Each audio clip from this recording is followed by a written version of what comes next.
Ayan. So guys, welcome dito on this discussion. Ayan. Ngayon pa lang, sorry na sa medyo may ingi na background ko. Medyo mainit kasi dito sa loob. Ayan, kaya nakaandar yung fan ko. Ayan. So, discuss ko lang. Ito, dami na kasi nagtatanong nito kung mabubuhay pa po ba or may pag-asa pa po bang magamit yung Eloquence text-to-speech sa Android sa ibang devices na hindi na gumagana, especially yung mga latest release ng mga phones ngayon na either Android 14 or Android 15.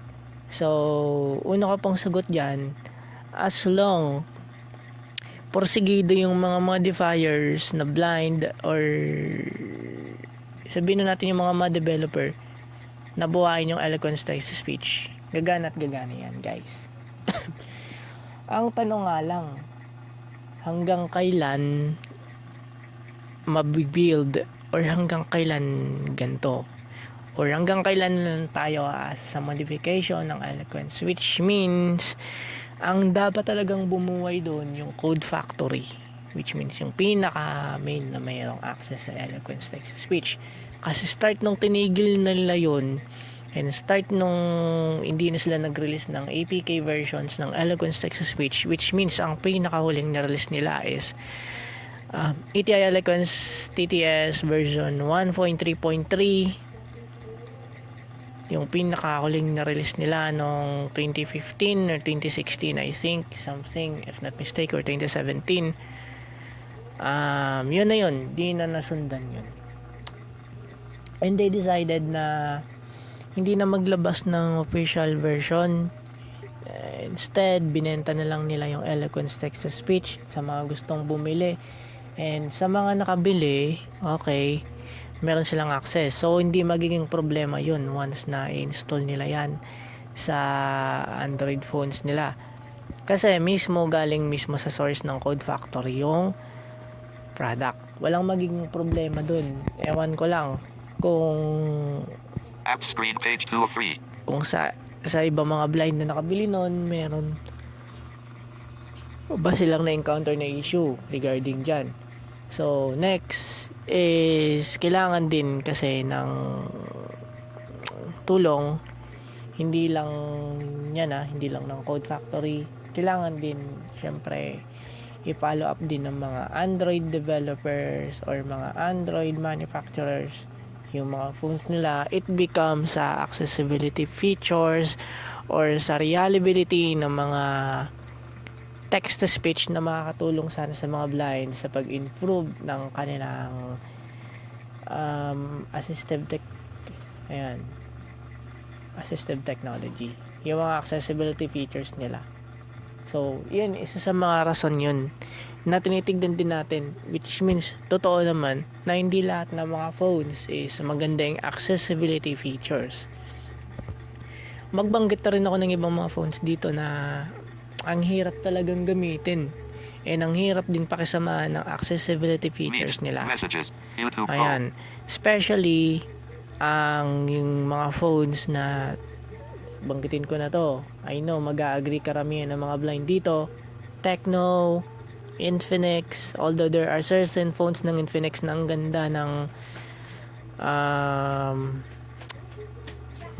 ng quality, pero it becomes accessibility features, sad talaga sila.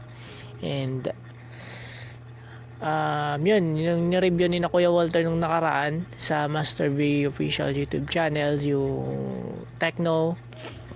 Ayan, maganda sana yung quality noon, kaso lang yun lang, medyo nagkatalo-talo lang sila dun sa speaker. Ayan, pero pinag-usapan kasi dito yung accessibility features niya ng mga phones. There are certain phones na maganda siya para sa mga sighted, pero sa mga totally blind, pahirapan yung paggamit. Yun nga, yung accessibility feature. Isa rin sa naging rason yun kung bakit ko dinama yan dito, which means dapat ang discussion natin is about Eloquence lang.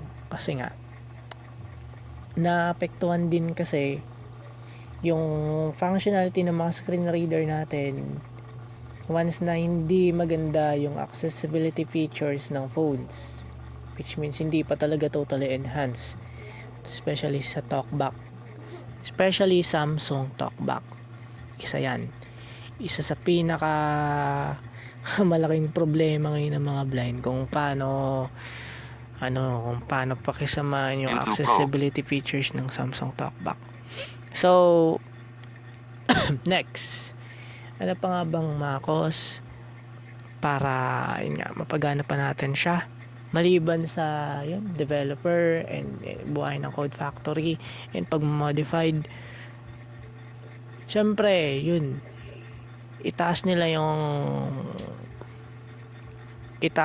mga Android version or i-rebuild talaga nila, or hanggat maaari gawin ng open source yung ITI Eloquence text to speech.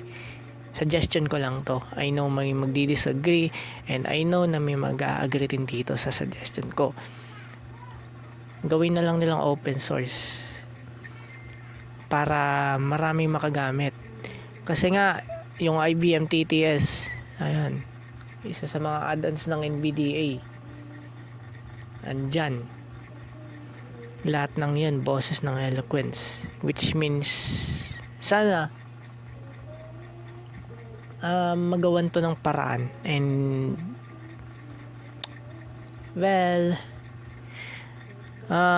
aminin na natin na hindi naman talaga lahat ng mga phones nakakasabay sa assistive tech, or hindi naman talaga lahat ng phones is interesado sa assistive tech. There are certain phones na maganda na yung features nila, maganda na lahat, and okay yung accessibility features nila. Google Pixel, ayan, isa yan, highly recommended yan kung kaya nyong bilhin. Samsung, which means yung ginagamit ko, Samsung. Xiaomi, Redmi,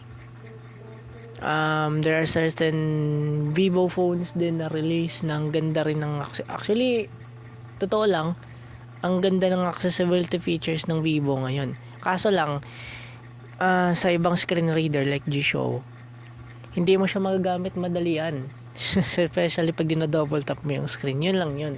Pero overall, wala akong masabi sa Vivo kung ganda ng accessibility features nila. Oppo, okay din. Yun lang talaga. There are certain phones lang na hindi maganda yung accessibility features nila. Itel, isa sa mga sasabi ko na isa rin sa medyo rare lang yung accessibility features. Ayan, so guys, I hope nasagot ko to, and I hope makatulong to sa inyo para mabigyan na ng kahit konting kasagutan yung mga tanong ninyo na kung gagana pa ba yung Eloquence 114 and 15. Oo, as long as hindi tumitigil yung mga developers sa pagmamodified, as long porsigido yung lahat na gamitin to, gagawan talaga ng paraan yan para buhayin siya at buhayin. Kasi mapanoon man hanggang ngayon, for almost 20 years, yan, sabihin na natin 20 years, yan, ganun.